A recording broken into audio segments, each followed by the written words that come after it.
So good evening, students. I'll be taking polity and international relations, questions that were asked in prelims examination, and 2-3 questions which are of current affairs or interdisciplinary, which has relevance both in polity and IR. I'll be discussing those questions also. Okay.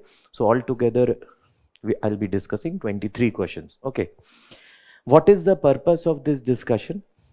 Predominantly, there are two purposes. First, since you have appeared for this exam, so we are here to comprehensively let you know what is the answer and also the reason why that question was asked. Okay, first thing. Second, those who have not taken the exam, who are also watching, so everything should be a lesson so that we understand that for the future you are well prepared. Okay, of course we'll be discussing comprehensively, and we will whatever question has been asked, what is the reason, what is the background behind this question, what are the provisions in the constitution or even the rules, executive order, why this has been into news, whether this was expected, okay, and what is the level of question, whether, because different questions can be classified, some are very easy, some are like medium. Okay, so we'll comprehensively look over a question. Okay, so let's start. This will be a merged session of both polity as well as international relations. Okay, so the first question is, this question actually is related to contempt of court. Okay, so if you read the newspapers, if you ask me to analyze the question, UPSC is making it loud and clear that you should read newspapers. Many questions that have been asked, there cannot be a substitute for newspaper. For example, they are asking a question, match the following, and taking 2-3 different events and they want you to match. Okay. Many questions they have asked, they want you to read newspapers. They don't want you to go for shortcut. Okay. Of course, current affairs monthly compilation is excellent. Okay. But it cannot be a substitute for newspaper. So I would very strongly recommend going by the question of 2020 and 21 that UPSC desperately wants you to read newspapers. Especially in mains also they are asking questions. So please get into the habit of reading newspaper. Do not take any shortcut. Okay, they are asking conceptual questions. Even if they're asking a static fact-based question, something that has been into news. Okay, so they want people who are young, dynamic, and who are preparing. So everybody is at level playing field when they're asking questions which are of contemporary relevance. The first question is contempt of court. You just think that for past 1 year, how many times this concept of court was in news? Be it related to Prashant Bhushan ji, be it related to comedian, be it related to an actress of Bollywood, Hindi film industry. Okay, so this term contempt of court was consistently in news for past 1 year. So any serious aspirant would understand that this is a probable question and you would have easily expected a question. Okay, so I'll be reading out. So first statement is, pursuant to the report of H.N. Sanyal Committee, the Contempt of Court Act 1971 was passed. Ab, theek hai, this I can buy that you don't know about this committee. It is very likely that you don't know about this committee because contempt of court, you know about the provisions, Article 129, you know about Contempt of Court Act 1971, you know about civil contempt, criminal contempt, basics. You may not know about the H.N. Sanyal committee, it may happen, okay, but still you will arrive at a conclusion by eliminating the options. So let's read. It says, pursuant to the report of H.N. Sanyal committee, the Contempt of Court Act 1971 was passed. Okay, let's read the second statement. The Constitution of India empowers the Supreme Court and High Court to punish for the contempt of themselves. Time and again it is appearing in newspaper that the Supreme Court has been categorically stating that contempt powers are our constitutional powers. We do not derive this power from a law, parliamentary law, but Article 129 and 215 of the Constitution respectively with respect to Supreme Court and High Court. Why this statement was, why this ruling was there by the Supreme Court? Because if a private individual want to initiate contempt against somebody, then you, if it is a matter in Supreme Court, you need to take the permission of advocate, attorney general or solicitor general. If it is in a matter of High Court, you need to take the permission of Advocate General. This if at a private person want to initiate contempt. But what if the Supreme Court by itself wants to initiate the contempt? Then it is a constitutional power.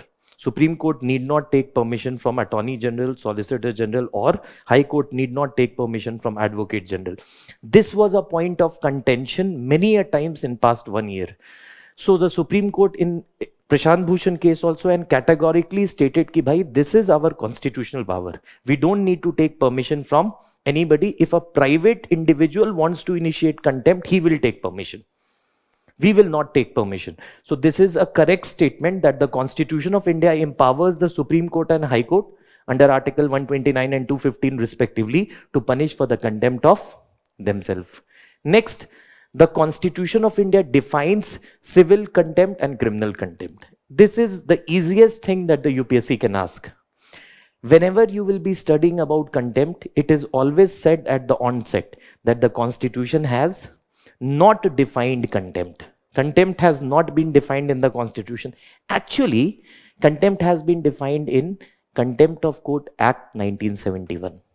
The law has been passed by the Parliament of India, and civil contempt is willful disobedience, जानबूझकर disobey करना. Criminal contempt is scandalizing or lowering the dignity of the court, obstructing the administration of justice, or in any way you're obstructing the cause of justice. Then it is a criminal contempt. But civil and criminal contempts are not defined in the Constitution. They are defined in Contempt of Court Act 1971. What the statement says, Constitution of India defines civil contempt and criminal contempt. So going by that, this statement is a wrong statement. And this is one of the basic things that you will learn about contempt, that contempt has been defined in Contempt of Court Act, not in the Constitution. So this is statement 2, statement 3 can be easily. So now you see statement 3 you are eliminating. So D and C are eliminated at the onset. Ab hamare paas 1, 2 and 4. Okay. It says in India the Parliament is vested with the powers to make laws on Contempt of Court Act. Every single aspirant knows that Contempt of Court Act 1971 has been passed by the Parliament of India. So since this statement is a correct statement, 4 is a correct statement and 3 is eliminated. Which option here eliminates 3 and 4 is also there? So it is 1, 2 and 4. So option B for Bombay is the correct option. Even if you don't know that H.N. Sanyal, who was an additional advocate, so he made recommendations. Okay.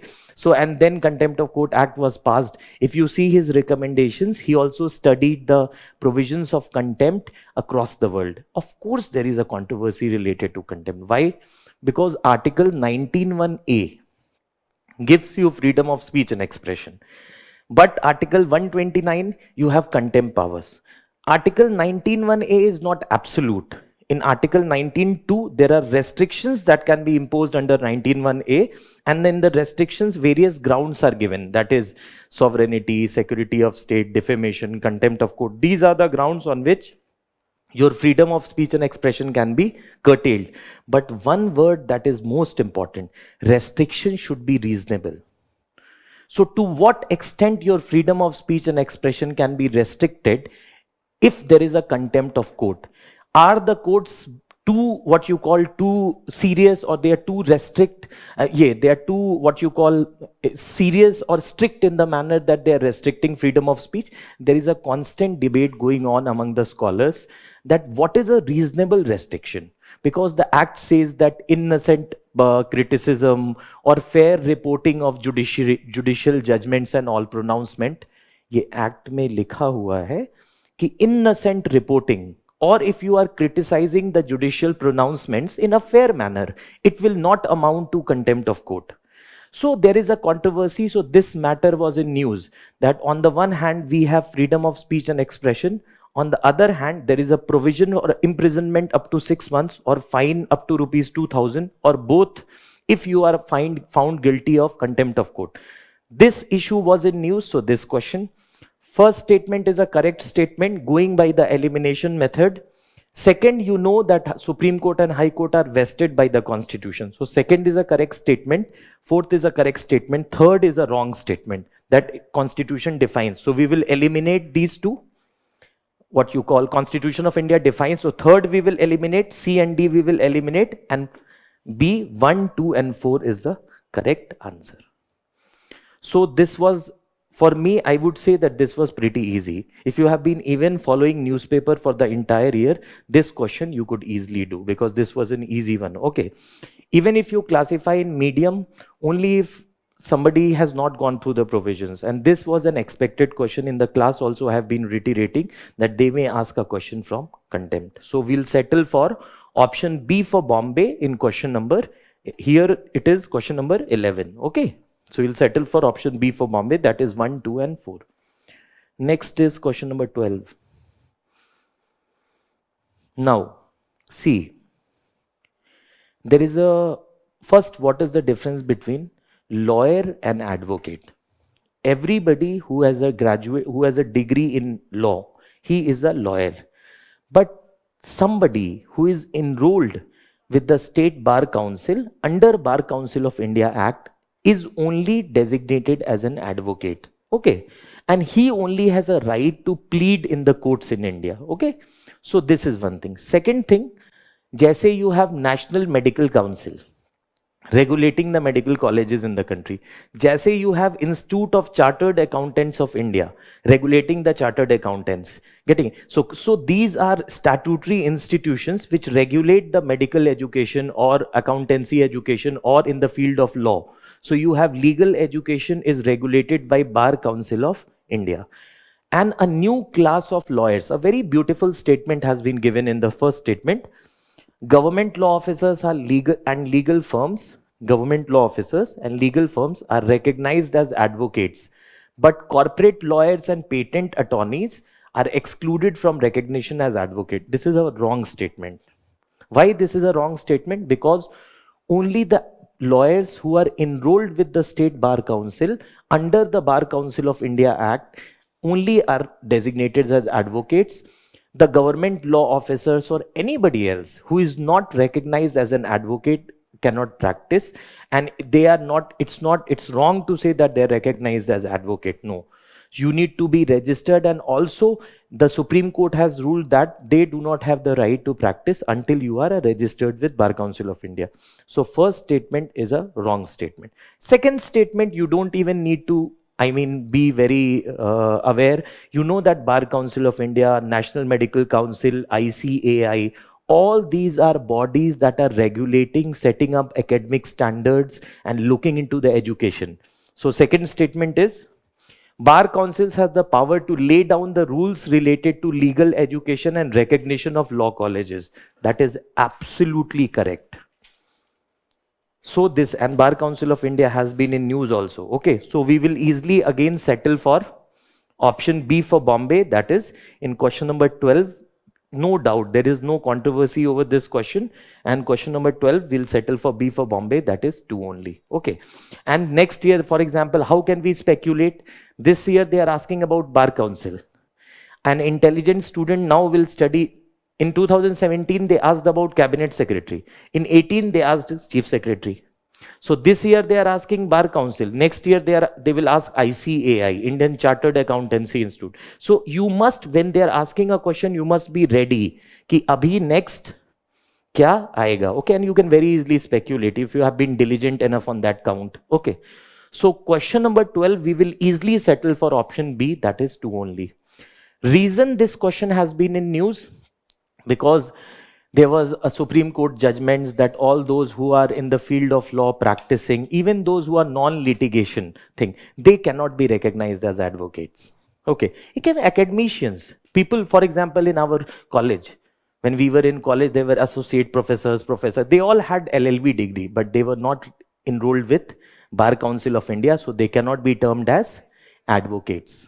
And this was a judgment also given by Supreme Court, and this has been in news also. And regarding Bar Council of India laying down the academic standard and recognizing the colleges, that is a very commonsensical conclusion. That the same goes for Medical Council of India, now known as National Medical Council, and same goes for ICAI, which regulates the chartered accountancy thing in India. You're getting my point? So we will easily settle for option B for Bombay in question number 12. Okay. Now, this question. This is a factual question. Okay. So this question is a factual question. It's an easy question actually. It says that a bill amending the constitution requires a prior recommendation of the President of India. We all know that a money bill requires under Article 110 requires the prior recommendation of President. First thing. Second, Financial Bill 1 requires the prior recommendation of President when it is introduced. Financial Bill 2 requires the recommendation of President not at the introduction stage but at the consideration stage. One more bill requires the prior recommendation of President, that is a bill that is to bifurcate a state. Any law under Article 3 also requires the prior recommendation of President.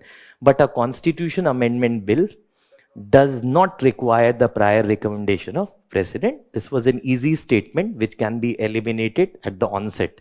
So the first statement, a bill amending the constitution requires a prior recommendation of the President of India, can be eliminated as a wrong statement. Let's switch to the next option.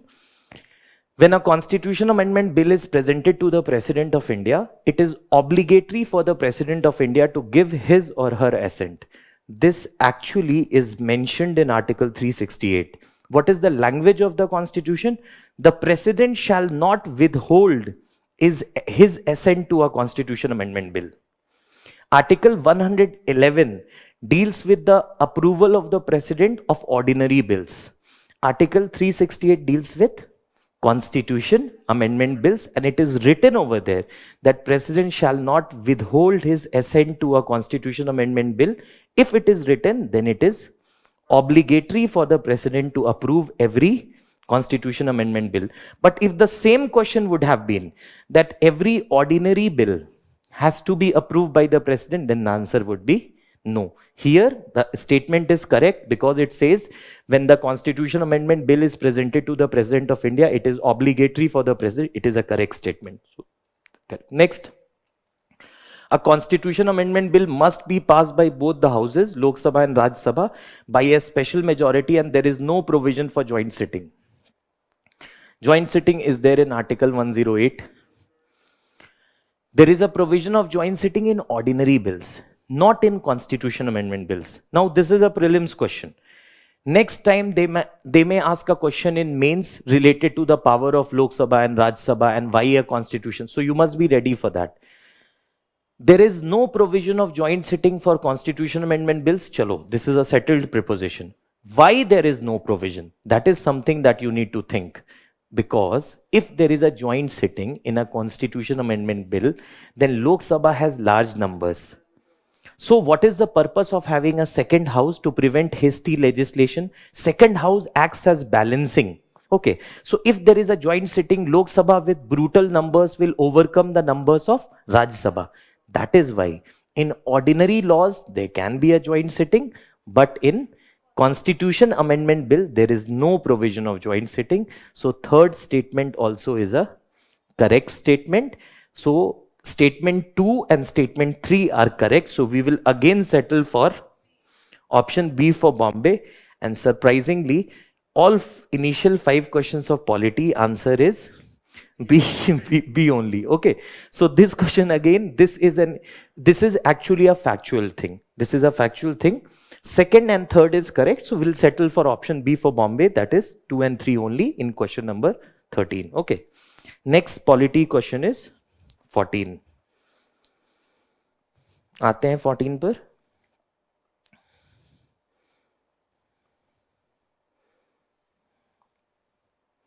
Okay. Now this question. First of all, this question is related to Council of Ministers. Okay. So what are the provisions in the Constitution? First, Article 74. The President of India shall act on the aid and advice of Council of Ministers. Then Article 75, the President shall appoint the Prime Minister and the Council of Ministers on the recommendation of Prime Minister. And Article 75 further says that the Council of Ministers shall be collectively responsible to House of People, that is popularly Lok Sabha. House of People, Logon ki Sabha, that is Lok Sabha. Now, the term no confidence motion is not mentioned in the Constitution. It is not, term is mentioned in the rules. But to ensure the collective responsibility of Council of Ministers towards the House of People, the tool that is used is called as no confidence motion. Okay, let's now read the options available at our disposal. We have Constitution of India classifies the ministers into 4 ranks: cabinet minister, minister of state, independent charge, minister of state, and deputy ministers. There is no such classification. Only thing that is written is Council of Ministers in Article 75 and in Article 352. That is the only time cabinet term is used, not minister, cabinet term, ministers of cabinet rank. The term cabinet is used in Article 352, that too after 44th constitutional amendment. So there is no classification among the Council of Ministers. What will be the classification? No such classification has been mentioned in the Constitution. The term that is used in Article 74-75 is Council of Ministers. Minister of State, Cabinet Ministers, Deputy Ministers, all these terms are not mentioned in Article 75. So it says the Constitution of India classifies ministers into 4 ranks: Cabinet Minister, Minister of State, Independent Charge. So there is no such classification. So we will eliminate the first statement. The total number of ministers in union government, including Prime Minister, shall not exceed 15% of the total number of members in Lok Sabha. This was not the provision. Actually, this was in 2003. When Mr. Vajpayee was the Prime Minister, a constitution amendment was introduced in the parliament to stop. If there are too many ministers, it will be a burden on exchequer. And of course, it will also promote defection.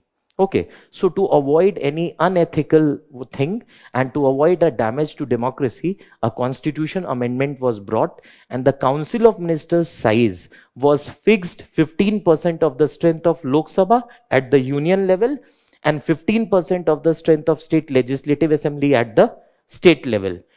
But this year they have asked this. Now what an intelligent student would do? Next year they will ask of union territories. For Delhi, it is 10%, not 15%. So if they are asking a question for state or union government, you must also take note of the provisions related to union territory of Delhi and all these provisions. Next year they may ask. Okay, so this is absolutely correct statement. This is a wrong statement because the constitution doesn't provide for any such classification. So we will again in question number 14, we will settle for option B for Bombay, that is 2 only is the correct answer in question number 14. Okay, abhi tak these questions are least controversial. They are directly from the text or the class notes that has been provided and they have been in news. Most of the questions have also been asked in the test series. Vision IS test series, almost all the questions have been asked in directly, indirectly. Many you will find in explanation also. Okay, so if you would have gone through that, that would have been very, very easy. Okay, so here we will settle for option B for Bombay in question number 14. Okay, next question is question number 15. Now, which are the powers of Lok Sabha? Which are the exclusive powers of Lok Sabha? Okay, so let's see. To ratify the declaration of emergency, first of all, what are the exclusive powers of Lok Sabha? The moment you get this question, you should now know that what are the exclusive powers of Raj Sabha. For example, when the Raj Sabha empowers the parliament to legislate on state list, when Raj Sabha passes a resolution to empower the parliament to create a new All India services. So when Lok Sabha is dissolved, meanwhile national emergency can be ratified by the Raj Sabha. So there are provisions for Raj Sabha also. Now they are asking Lok Sabha, next year they may ask Rajya Sabha. So us intelligent student will sit down and find out what are the possible areas in the future they may ask a question. Now let's see the options which says what are the exclusive powers of Lok Sabha. The question this year is Lok Sabha. To ratify the declaration of emergency. Bilkul nahi. Declaration of emergency has to be ratified within 30 days by both the houses of parliament by special majority. So this is not the exclusive power of Lok Sabha. If the term exclusive is eliminated from the statement, then it would be a correct statement. But it is asking which are the only powers of Lok Sabha. So this is not a only power of Lok Sabha. So first statement is a wrong statement. Okay, because both the houses ratify emergency. It is not that the Lok Sabha only ratifies, Raj Sabha also ratifies. In fact, if the Lok Sabha is dissolved, then meanwhile the Raj Sabha will ratify. So this is a wrong statement. Let's see the second. To pass a motion of no confidence against the Council of Ministers. Of course. The entire purpose of parliamentary democracy is that Council of Ministers are collectively responsible to Lok Sabha. That is House of People. So this is absolutely correct. The Council of Ministers are not collectively responsible to Rajya Sabha. And there can be no confidence motion in Rajya Sabha. There can be no confidence motion in Rajya Sabha. So this is an exclusive power of Lok Sabha. So this statement is a correct statement. To impeach the President of India. For impeaching the President, you require the highest majority in Indian political system. 2/3 of the total membership of the House. Not special majority. That is absolute majority and 2/3 of the members present and voting. To impeach the President, a majority higher than that. 2/3 of the total membership of the House, and both the houses participate. In fact, if the motion is introduced in the first House, it will be investigated by the second House. And there will be separate voting, there will be no joint voting. And this is not an exclusive power of Lok Sabha. Both Raj Sabha and Lok Sabha have been empowered equally on this count. So this is 2/3 of the total membership of the House. Both the houses separately. So again, this is eliminated. So what is the only correct thing that is there in this question? That is second statement. So we will settle for option B in question number 15. Option B, 2 only is the correct option. Okay? And why? We have given a reason for that. Okay. Now let's see.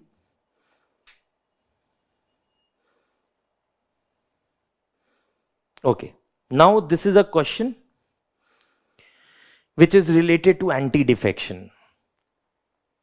Now this is question number 16. Anti-defection is in news throughout the year. In Manipur Legislative Assembly case, the Supreme Court has directed that 10th schedule, the Supreme Court just made an observation that 10th schedule should be amended and the power should be with an independent tribunal. Anti-defection is constantly in news. Recently also with respect to Raj Sabha elections, so much of what you call new noise is there related to defection and the parties. How many governments have changed in last 2 years related to defection? Okay, you see the governments that have changed due to defection. And what are the provisions of defection? Anything was not more important than this. In last 2 years, this has constantly been in news that defection is a problem. In Hindu, Indian Express articles have been coming. So anybody who is preparing for civil services would be prepared with anti-defection. What is the first statement? The law specifies that, first of all, where is the law? It is in 10th schedule of the Indian Constitution. Okay. The law specifies that a nominated legislature cannot join any political party within 6 months of being appointed to the House. Actually, it is the opposite. A nominated member can join a political party within 6 months, but cannot join a political party after 6 months. So again, this statement is a wrong statement. Okay. Next is the law which does not provide any time frame within which the presiding officer has to decide a defection case. Now, in 2 cases, one Manipur Legislative Assembly case, another case related to West Bengal with respect to Mr. Mukul Roy. Both, and one more case related to what you call one of the disqualification of a minister by Supreme Court, rare. Time and again, Supreme Court has been reiterating, even the Calcutta High Court, that the decision should be taken within a reasonable time. Okay, but the Constitution of India does not provide for any time frame within which the decision has to be taken. In one of the cases, for 2 years, anti-defection petitions were pending with the speaker, and the speaker was not taking any action because in 10 schedule time frame is not given, and this the Supreme Court has highlighted that this is not fair. The decision must be taken in a reasonable time. Many a times Supreme Court give directions also to the speaker that you take a decision within 2 months or 1 month. So this is a correct statement, and this was in news also कि 10 schedule में there must be a time within which the speaker has to take a decision. So it says the law does not provide any time frame within which the presiding officer has to decide. This is a correct statement. It says law में कोई time नहीं दिया हुआ है, तो ये तो बिल्कुल सही है. Law में कोई time नहीं दिया हुआ है. So this is a correct statement. First statement is a wrong statement because the term within, so cannot join, so can join within 6 months. So this is a wrong statement. This is a correct statement. So we will settle for option B for Bombay, that is 2 only in question number 16. Next question is question number 17.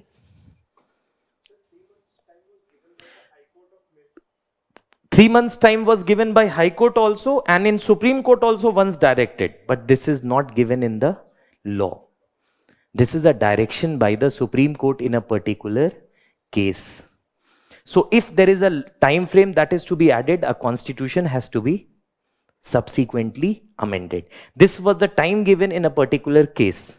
Getting my point? Now the Supreme Court has also said that the power should be taken from speaker and it should be decided by an independent tribunal comprising of judges, or retired judges or serving judges. What can be the nomenclature? Parliament decides.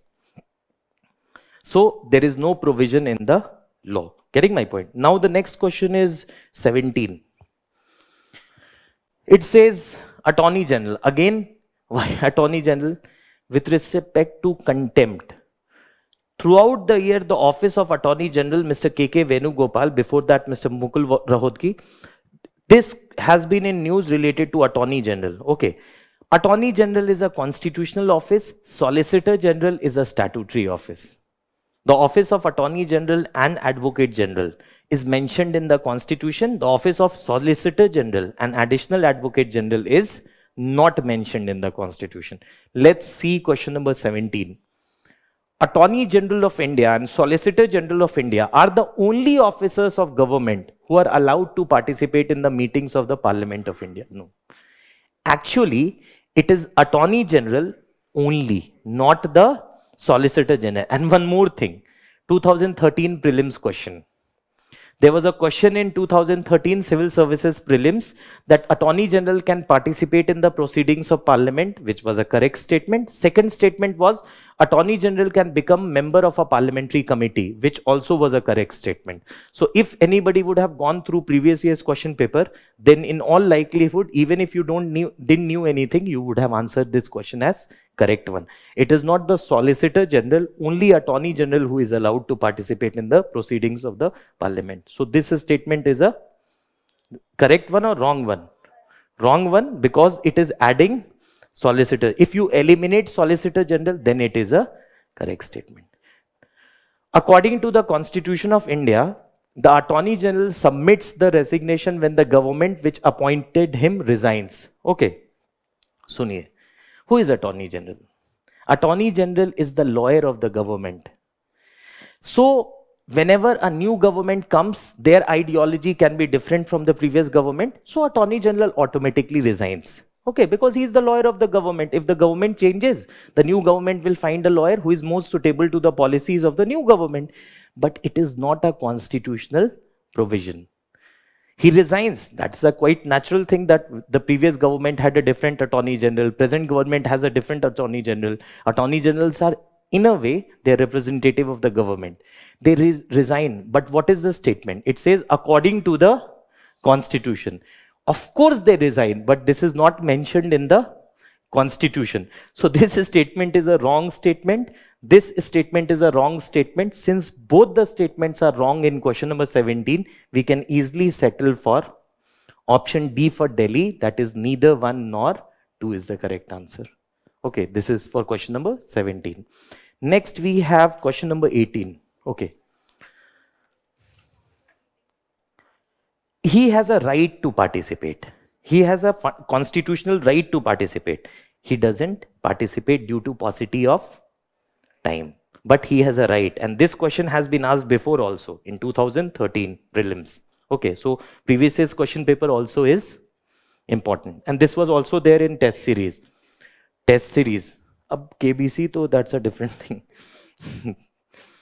Okay, so you have question number 18, mandamus. सबसे पहले how do we decide that fundamental rights are applicable against whom? Article 12. The definition of state in Article 12. Article 12 says union government and parliament, state government and state legislature, local authorities and other authorities. Supreme Court in R.D. Shetty case, Justice Bhagwati highlighted the test that will determine whether an agency, I have been reiterating this time and again, if an agency is working is doing something which is of public character, it will also qualify as state. Okay, and fundamental rights, mandamus can be issued against that. You have habeas corpus, mandamus, prohibition, certiorari, and quo warranto. Let's see this. It says, question number 18.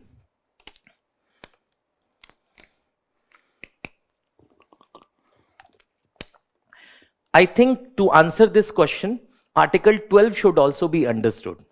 That fundamental rights are mostly available against the state. Of course, some fundamental rights like Article 17, there the Supreme Court has expanded the ambit. Mostly I am using.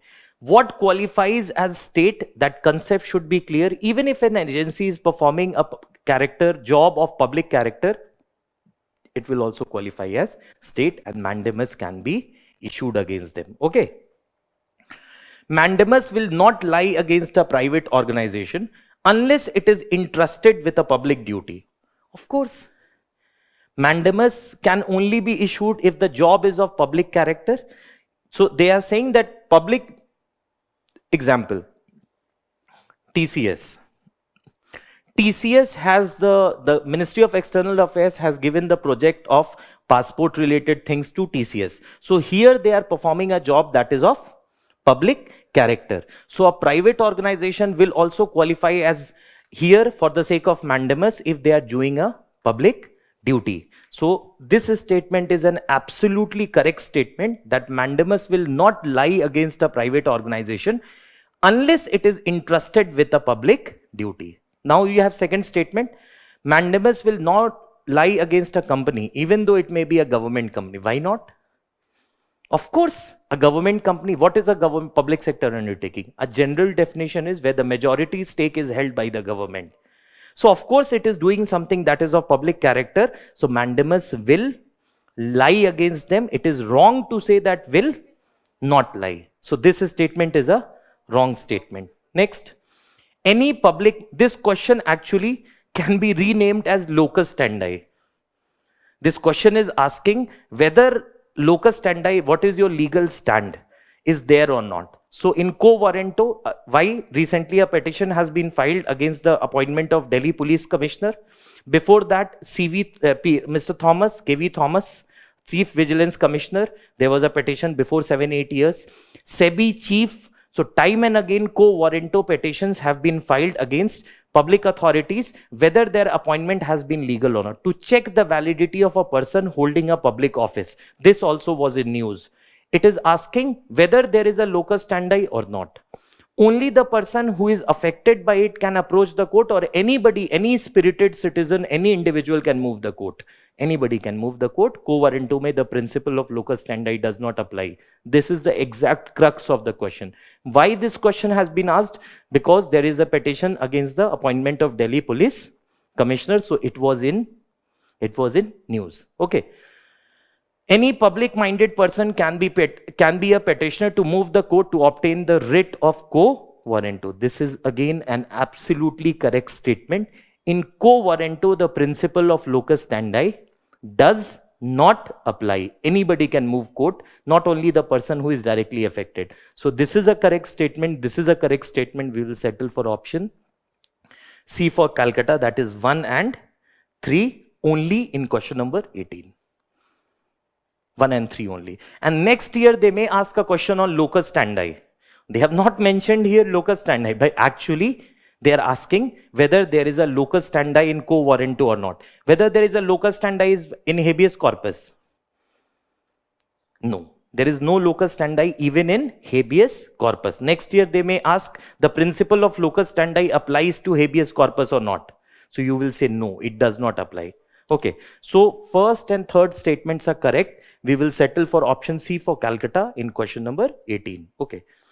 Next question actually is question number 19. Okay.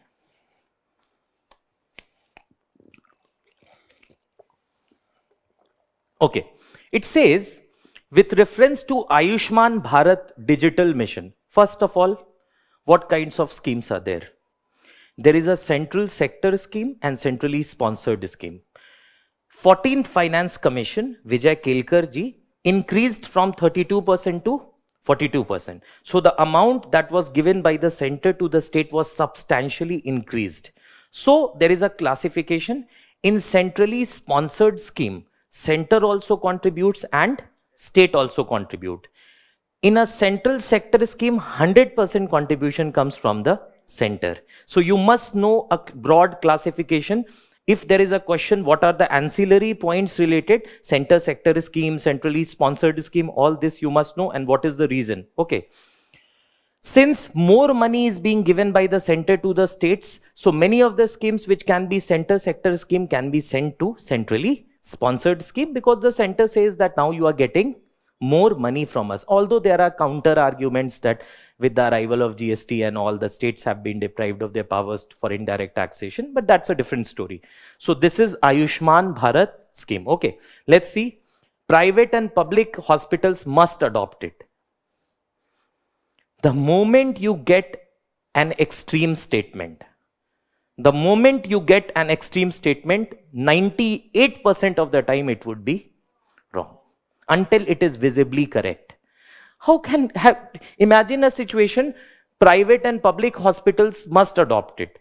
Just close your eyes and think, all the hospitals, wherever you are watching this lecture from brothers and sisters from northeast, from southern part, from central part, northern part, western part, everybody, everywhere there is hospital in the locality, every hospital comes under Ayushman Bharat. No, so this statement is a wrong statement per se. Okay, so you can easily eliminate statement 1. What is left? B. भाई सारे private और public hospitals Ayushman Bharat में आते हैं. All the public hospitals, the hospital in your locality, every hospital comes under Ayushman Bharat. No, it doesn't come. So you eliminate statement 1. What is the option that is left? B3 only. So इसमें ज़्यादा फिर भी we'll discuss.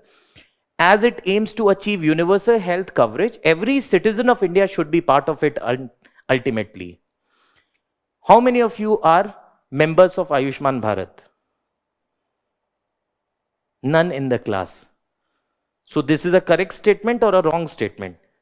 It is available only to certain categories on the basis of economic deprivation. It is not available for every citizen. A multi-millionaire, is he entitled for Ayushman Bharat? Is the Indian state having enough fiscal capacity? Already monumental subsidies are being rolled out. Government is doing best, to the best of its capacity, for the overall welfare of the people. And the government has to divert the funds in a very rational and judicious manner. It cannot provide universal health coverage to everyone, Ayushman Bharat especially. Of course, it is providing in government hospitals, but Ayushman Bharat scheme, so it is only restricted on the basis of economic deprivation and other indicators. So the very statement over here, every citizen, is every citizen of India entitled? No. So this statement is again a wrong statement. So you have it aims to, so this 2 is also eliminated. It has seamless portability across the country. Yes. So there is a what you call connectivity, e-service is there, portal is there. All those hospitals who are part of Ayushman Bharat, all the medical practitioners over there, they have to register so that there is a data registry of Ayushman Bharat. Seamless portability. Seamless portability means a technological program through which from one hospital to other, a compilation of data so that government has, it is advantageous both to the person who is availing the benefit and also for the government for data and all. So seamless portability as a part of government's e-services and all these things, this is visibly a correct option. So a commonsensical approach would be that B is the correct answer. Question number 19, B, that is 3 only. Okay. So the next polity question is again the most expected question. Why? No deputy speaker has been appointed in India since 2019. There is no election of deputy speaker has taken place. Every second month you will find an article in the Hindu that the election of deputy speaker has not taken place. This was a news 2 months back also. So the next question, that is question number 20, deals with deputy speaker. थोड़ा इसको ये करता हूँ, ठीक है? So first of all, in the class also we discussed, many a times we discussed, this was in current affairs also, in current affairs it was discussed that 17th Lok Sabha was constituted in 2019. We are in 2022. It's been 3 years, but deputy speaker election has not taken place. Okay. The norm is that the date of the election of speaker is fixed by the president. Once the speaker gets elected, then he decides over the date of deputy speaker as soon as possible. So the election to the post of deputy speaker has not taken place. This became a controversy. A petition has also been filed. Okay. Another thing is, this again has been, I don't remember the year, 13 or 14, this was a prelims question, that whom will the speaker tender his resignation? So the speaker tenders his resignation to deputy speaker. So controversy is that if today the speaker wants to tender resignation, whom will he tender resignation? There is no deputy speaker. So this question was absolutely expected, and I maintained this in the class also, that they will ask a question on deputy speaker because the office has remained vacant and it has been a matter of controversy. Now let's go to question number 20 and read the options that are available to us. With reference to the deputy speaker of Lok Sabha, consider the following statements.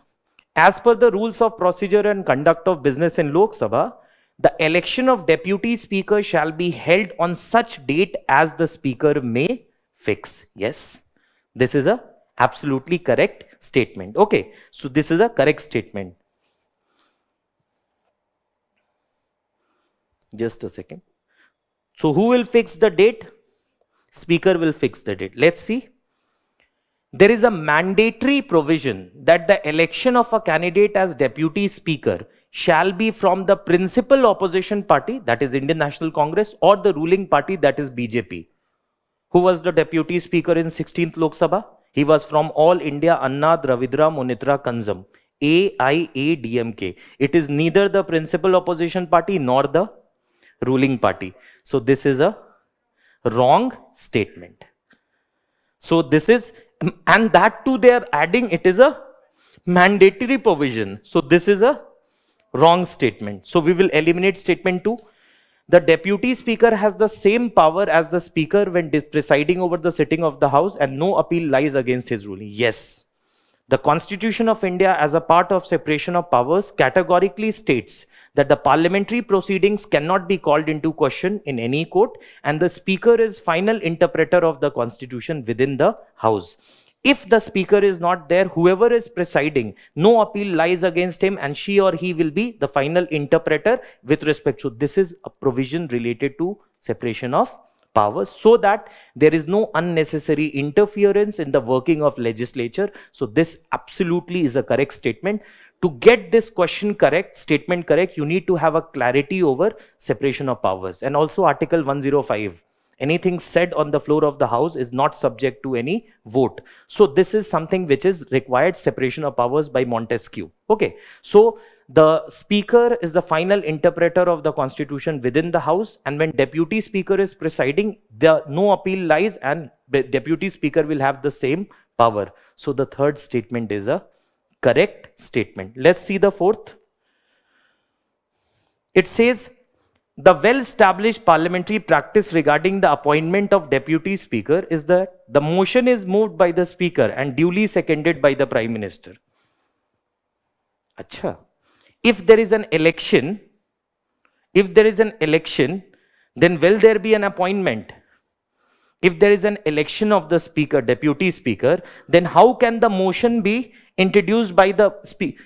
Now, invite some common sense. Speaker is declaring the date of election of deputy speaker, and he will move a motion to appoint someone as deputy speaker. अगर election होगा, तो speaker खुद से बोलेंगे इसको appoint करो जी. कि election होगा तो कैसे डिसाइड होगा? How will that be decided? It will be decided by an election. So does any common sense से कि this appointment of deputy speaker is that motion will be moved by the speaker? So if there is an election and the date of election is determined by speaker, so while deciding over the date, he will say, he will move a motion to appoint a particular person as deputy speaker. So this is a wrong statement, and it is seconded by the prime minister. So this is a wrong statement. Fourth is a wrong statement and second is a wrong statement. So we'll settle for first and third option. 1 and 3 only. Puchiye. So that is the problem. That is the constitution. The student is asking that whom will the speaker tender his resignation today in 17th Lok Sabha. So there is no such provision that in the absence of deputy speaker, there is a constitutional void. ऐसा पहले भी हो चुका है. In 1969, there is a provision in the constitution that the president, if the office of president is vacant, the vice president will assume, and within 6 months, the election commission shall conduct the election. If vice president is also not there, it is not written in the constitution. So in 1969, with the sudden death of Dr. Zakir Hussain, okay, after that what happened? Then the vice president took charge as the officiating president. Then he also resigned. So the office of both president and vice president remained vacant. So immediately the parliament passed a law because there was a constitutional void. Aisa, there was nothing mentioned in the constitution. So parliament passed a law that if the office of speaker, president and vice president is vacant, the chief justice of India shall assume the acting charge of president. If there is no chief justice, then the senior most judge of Supreme Court. As if now there is a void. So if such situation arises, a law shall be passed by the parliament. There is no such provision. Presently, the provision is that the speaker shall tender resignation to deputy speaker and vice versa. Deputy speaker shall tender resignation to speaker. So we will settle for option A, 1 and 3 only in question number 20. Question number 20, option A, 1 and 3 only. Okay. Next is question number 66. हाँ, पूछिए Dinesh. So, okay. So we have question number 66. Question number 66 is an IR question which was in news in 2019 and 20. Okay. So 3 organizations have been given. Okay. Asian Infrastructure and Investment Bank, Missile Technology Control Regime, and Shanghai Cooperation Organization. Okay. Asian Infrastructure and Investment Bank is a Chinese-led bank, and India has the second highest voting share. Headquarter is in Beijing. And there is another organization, Asian Infrastructure and Asian Infrastructure Investment Bank. एक और है. There is Asian Development Bank. So you should not confuse between AIIB and ADB. Okay. And New Development Bank. You have heard about that also. So all these must be kept in mind. So Asian Infrastructure and Investment Bank, the question is asking whether India is a member of which of the. Of course, India is a member. India has the second highest voting share also. Then Missile Technology Control Regime. You know, there has been a constant debate that India should become, if India wants to be a global leader, it has to become member of these multilateral organizations. We became member of MTCR. We became member of Wassenaar Agreement. We became member of Australia Group. We are yet to become member of Nuclear Suppliers Group, that is NSG. So all the other three we have already become member. So this also India is a member. It is a correct statement. This question was asked in 2018 also. 18 or 19, this question, that India is a member of Shanghai Cooperation Organization. Again, if somebody would have gone through previous year's question paper, this question would have been absolutely correct, because this is a repeated question. Okay, India is a member of all the three organizations. Asian Infrastructure Investment Bank also, MTCR also, and Shanghai Cooperation Organization. So what should be the answer out here? 1, 2, and 3 is the correct answer. In question number 66, we will settle for option D for Delhi. Okay. Next question related to international relations is question number 67. Okay. Let's see.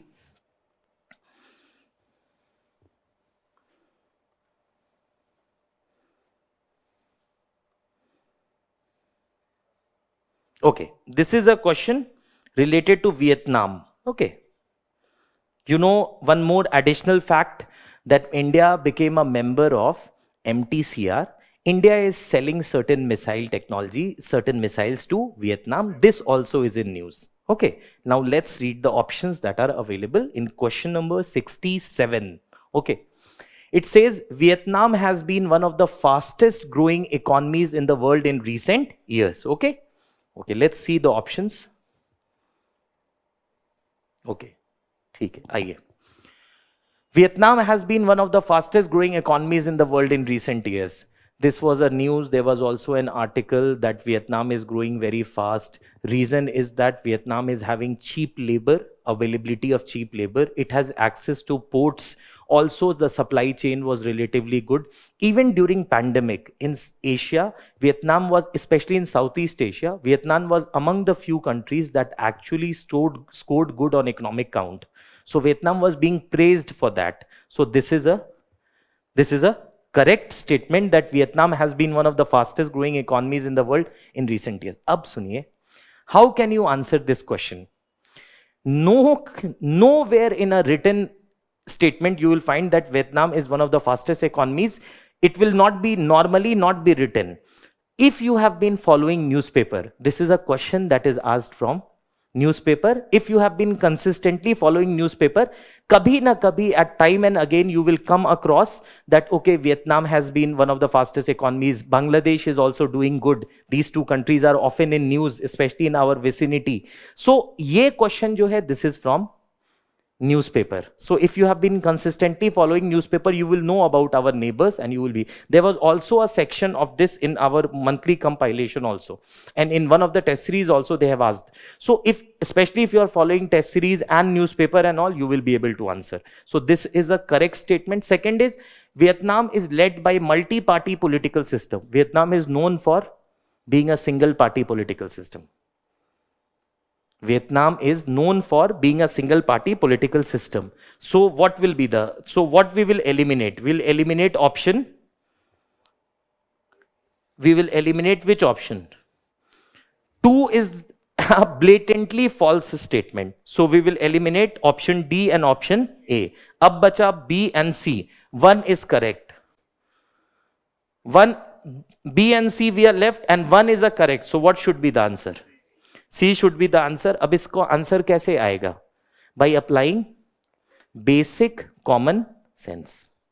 No need even to of course you will read them, you always after reading, but even if you have a common sense, you will arrive कि चलो Vietnam has been doing good, so this is one of the fastest, is good, and Vietnam does not have a multi-party system, so this you will eliminate, you will get an answer. Okay, this is question number 67. So for a long time, Vietnam's low labor cost and stable exchange rate have been attracting global manufacturers. Of course, in all these developing countries, major factor kya hai? Low labor rate. In Western European economies and North American economies, especially United States of America, the labor rate is very high. So this statement is a correct statement. Vietnam's economic growth is linked to its integration with global supply chains and focus on export-led economy. Every time you talk about Vietnam, one word is there, that is export-led economy. So third is correct, fourth is correct, and first is correct. Fifth, Vietnam has been the most productive The moment you get most, क्या है most? Most is a extreme statement. Who will give the certificate that it is the most efficient in e-service sector? Is there an organization which is saying that this has the most? Getting my point? So you have a most productive e-service sector in Indo. Is there an index? So which countries are doing good? Indonesia and Singapore. And you just think in e-services, when you have a country like Singapore and Indonesia in the vicinity, how can Vietnam, which has just started, do good in e-services sector? Singapore is a monumental, it's a colossal, it's a giant in e-technology. So you cannot. So this, what is this question? This question is nothing but testing your patience in examination hall.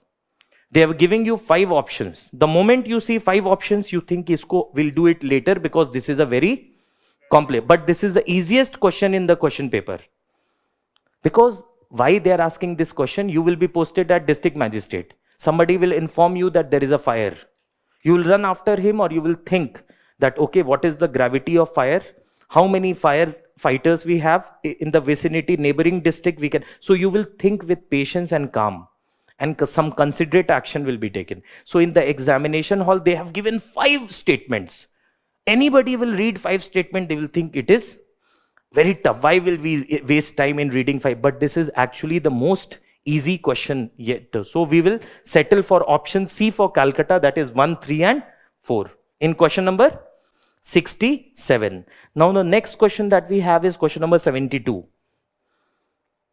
Okay, here the question number is missing, but it is question number 72. Okay. So this question actually is something which is least expected. But suniye, in last 2 months, what is the news coming? Coal shortage. One of the major news is coal shortage, coal shortage, coal shortage. So if this has been in news, thoda background search, a student who is intelligent will make some, because consistently for 2 months one news is coming, that is coal shortage. So this is related to that only. This is question number 72. Let's see.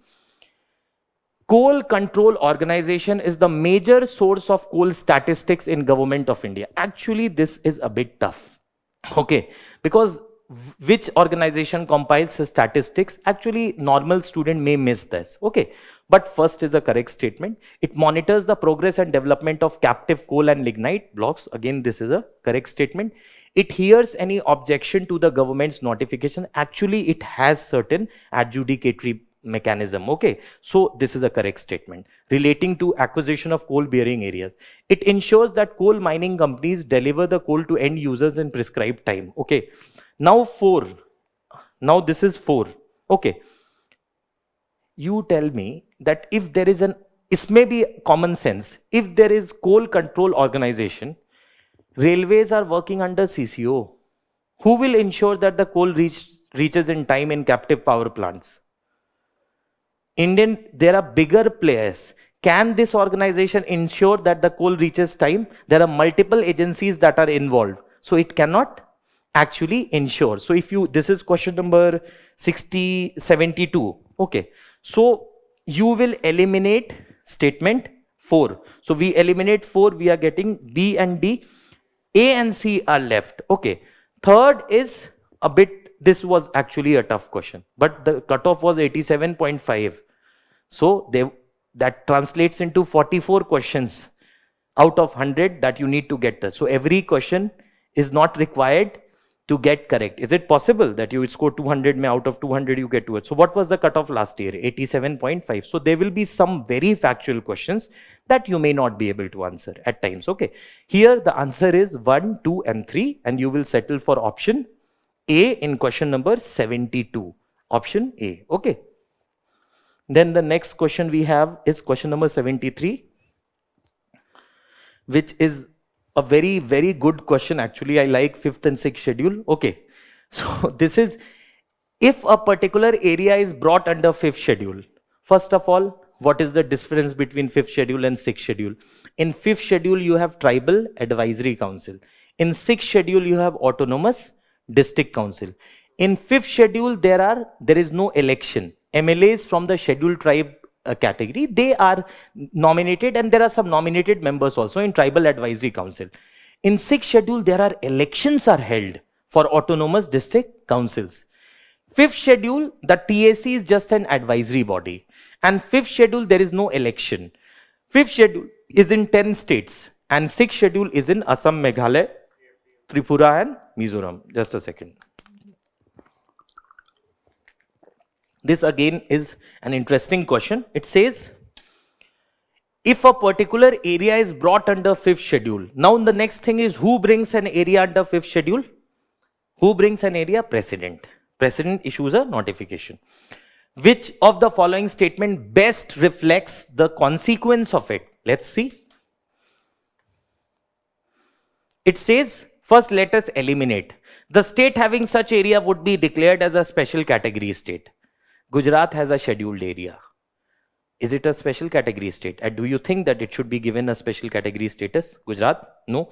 Anybody will read 5th schedule. It is clearly written that 10 states are have special scheduled areas. So Gujarat is one such state. Do you think it should be given special category status? No. So this statement is eliminated. Next, this would convert that area into a union territory.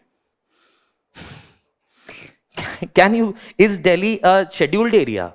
Is Andaman and Nicobar, Lakshadweep, Chandigarh a scheduled area?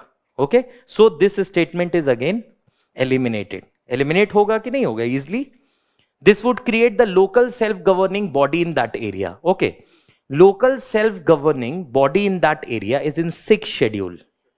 That is Autonomous District Council. 5th schedule has advisory bodies. That is Advisory Council. So this again is the wrong answer. If you know about the 6th schedule, the difference between 6th and 5th schedule, you will, what will create a local governing body? PESA, Panchayat Extension to Scheduled Areas Act 1996. So B, you are getting B, C and D can be eliminated. So A is the correct answer. Okay. Now, this will prevent the transfer of land of tribal people to non-tribal people. This ruled by Supreme Court also, Samatha versus State of Andhra Pradesh. And also there is a governor can issue a notification restricting any such sale. Regarding mining, the Supreme Court has given a judgment. So, may be possible that you don't know the Samatha judgment of Supreme Court. But it is written in 5th schedule that the government can issue a notification, governor, restrict the sale of land. So this is a provision that is there. You must know about 5th schedule. Also, you must know about that these three are wrong. These three are wrong statements. So what will be the correct answer? A would be the correct answer. And this is a provision under the 5th schedule. So in question number 73, option A for apple is the correct answer. Okay. Next question that we have is question number 74. Okay. 74 again was a question that was from newspaper. Okay, pure newspaper question. Okay, pure newspaper question, 74. And in current affairs also this was there. Okay, let's see. The Indian Sanitation Coalition is a platform to promote sustainable sanitation and is funded by the Government of India and World Health Organization. Ab isme there cannot be a tukka, what you call wild guess. Either the World Health Organization is involved or the World Health Organization is not involved. You only will be able to answer if you have actually read this particular thing. So this is a question which requires you to read newspaper, and monthly current affairs mein it also appeared. So that you should go through, because this is a factual question. Either it is yes or it is no. So World Health Organization actually in question number 74 is not involved. Multiple stakeholders, other organizations, others what you call non-government ones. So this actually is a wrong answer. World Health Organization is not involved in sanitation coalition. Ek aur baat. The word coalition. Okay, so it is inviting multiple stakeholders. Okay, but this was a question you cannot make a wild guess until you actually know the factual statement over that. Let's see the second statement. So this is wrong. The National Institute of Urban Affairs is an apex body of Ministry of Housing and Urban Affairs in Government of India and provides innovative solutions to address the challenges of urban India.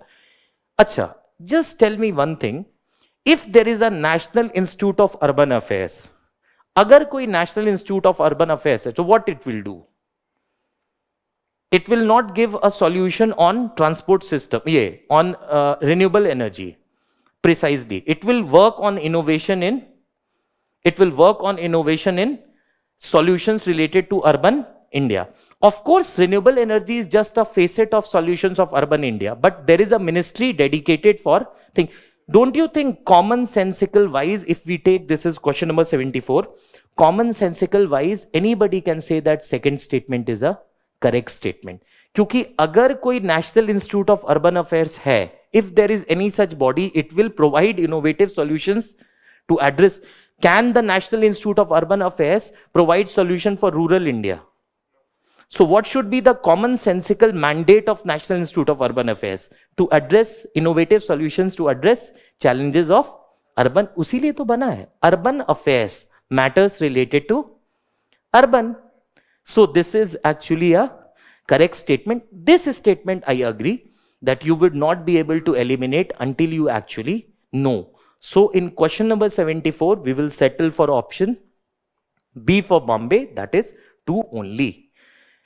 Next question is question number 76. Question number 74, B for Bombay. Question number 76, dear students, let's see.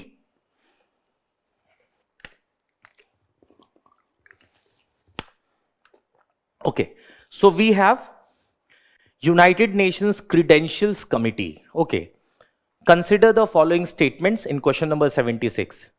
It is a committee set up by UN Security Council. Okay, works under its supervision. This actually, there was an article also.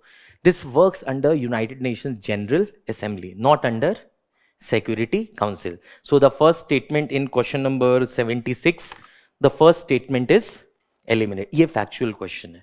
You cannot guess that whether it works under UNGA or it works under UNSC. So this is a factual statement and you will eliminate that. इसको मालूम होगा या नहीं मालूम होगा?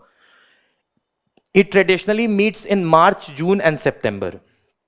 If you know that it comes under UNGA, when does the UNGA summit happens every year? Our Honorable Prime Minister goes to attend the summit when? In September, not in March and June. So this statement is a wrong statement. Next is, it assesses the credentials of all UN members before submitting a report to the General Assembly for approval. So what is the name of the committee? Credentials Committee. So what will it do? It will assess the credentials. So this statement is a wrong, is a right statement. उसका नाम ही है Credentials Committee. तो वो करेगी, वो क्या काम करेगी? What will it do? It will assess the credentials. Third statement is right. First statement is wrong. Second statement is wrong. So we will settle for A, that is 3 only in question number 70. Even if we know that this statement is wrong, then also it is a bit tricky on this. Okay, still we will settle for 3 only in question number 76. Although this is a bit controversial, because there are no other options. Some scholars are of the view that use of the term all members, okay, is before submitting a report, assesses the credentials. So some say that all members of UN, so members, there are 193 member states in UN and there are 2 observer states, that is Holy See and Palestine. Still the best possible answer in question number 76 would be A, that is 3 only. Okay. Next question that we have to discuss is question number 78. Okay, 78. 78, I can say, is a question from basic civics. If you would have done basic civics of NCERT, this question, or international institutions ka pyara sa chapter, if you will do that, you will be able to answer. This is a very basic United Nations question, which I think every civil services aspirant can be easily be doing, because there's school level question. Let's see. The UN General Assembly, with reference to United Nations General Assembly, consider the following statements. UN General Assembly can grant observer status to non-member state. Every time the news is coming that Palestine and Holy See have got observer status, International Solar Alliance was also given. So this is something which is a correct statement. This is also given all the time. Ki observer status are granted by UNGA. Intergovernmental organizations can seek observer status in UN General. Yes, they can seek. Okay. And you have International Solar Alliance. What is ISA? It is an alliance of countries between Tropic of Cancer and Capricorn, where the sun rays fall more directly than slant. So they have more potential to gain solar energy. So this was proposed by Honorable Prime Minister Modi ji along with France during the Paris Climate Summit, and the headquarters is in Gurgaon. Okay. So this statement is correct. This statement is correct. Permanent observers in UN General Assembly can maintain missions at UN headquarters. This is also a correct statement. All three statements in question number 78 are correct. 1, 2 and 3. So we will settle for option D. D for Delhi, that is 1, 2 and 3 in question. Actually, this was relatively easy question. Thoda sa to multilateral institutions, United Nations, you must know. A brief, there is a wide variety of questions that are being asked that makes the syllabus a bit more, but this requires consistent study. Okay, so this is something which is expected. So question number 78, we will settle for option D, that is 1, 2 and 3. Next is question number 79. Okay, now question number 79 is the next question. What is a statutory body? What is a statutory body? Okay. Any body that is established by a piece of law is a statutory body. Example, Securities Exchange Board of India, SEBI, is a statutory body. Example, Reserve Bank of India, Central Vigilance Commission, Lokpal and Lokayukt. Then you have Central Information Commission. All these are statutory bodies. Okay, let's see now that what is the option. The Tea Board is a statutory body. So there is an act that establishes Tea Board. So this is, again, this question has to be done from newspaper, because there was an article related to what are the issues related to tea, why India is performing good, or what are the major challenges related to tea industry, what Tea Board can do. All these things were in news. Consistently in the economy part, they were appearing. So this can be a bit, whether it is a statutory body or not, you will only know if you have gone through those articles. So this is a correct statement. It is regulated by Ministry of Commerce. Okay, so agriculture, and not by Ministry of Agriculture and Farmers Welfare. So this is a wrong state. Headquarters since childhood in school quiz competition. We used to rate the Tea Board headquarters is in Kolkata. It is not in South India. Is known for what? Tea or coffee? Tea or coffee? Karnataka is known for tea. Mainly South India, you have coffee. In Darjeeling and other areas you have. So initially when the Britishers came to India, they established tea plants where? In Assam and West Bengal. So the Tea Board headquarters was established at Kolkata. And later on the production also started in southern part of the country. So the headquarters is not in Bangalore, it is in Kolkata. Okay. And it is not a it is a statutory body. First statement is correct. This comes under Ministry of Commerce. This is headquartered in Kolkata. So second and third statements are eliminated. And the board has overseas offices at Dubai and Moscow. This actually, if you knew the answer, and you will eliminate 2 and 3. So the only option that you get is D, that is 1 and 4. So question number 79, we will settle for option 1, option D, that says statement 1 and 4 are correct. Okay. Next question, we have question number 82.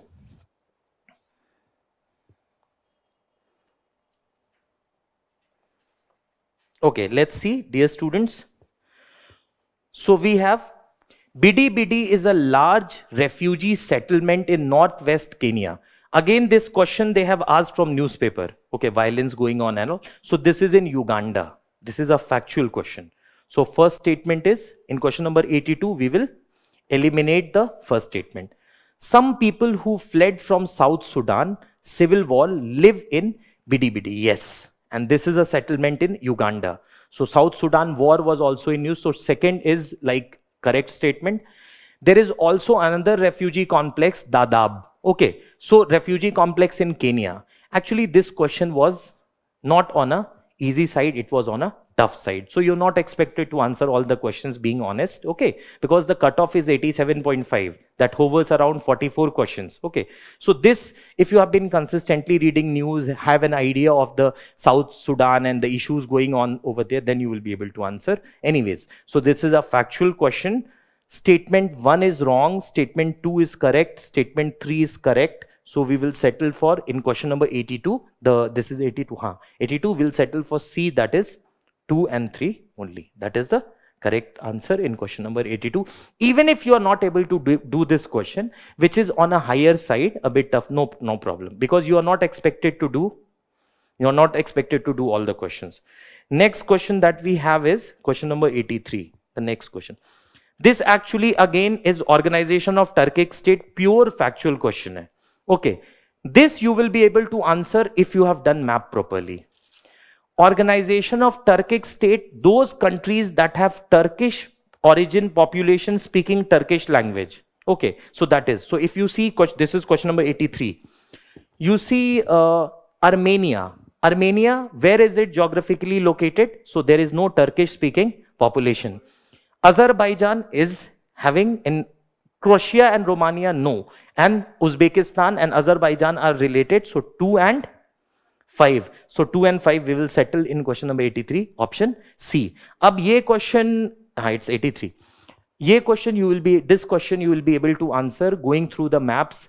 Of course, it was on either you should have an understanding of Central Asia, or you would have gone through the global map and you at least know that where these countries, Armenia and all, and whether the Turkic population can reach to that geographical extent, then you would be able to answer. Otherwise, this is a geography map based question, a bit on a tougher side.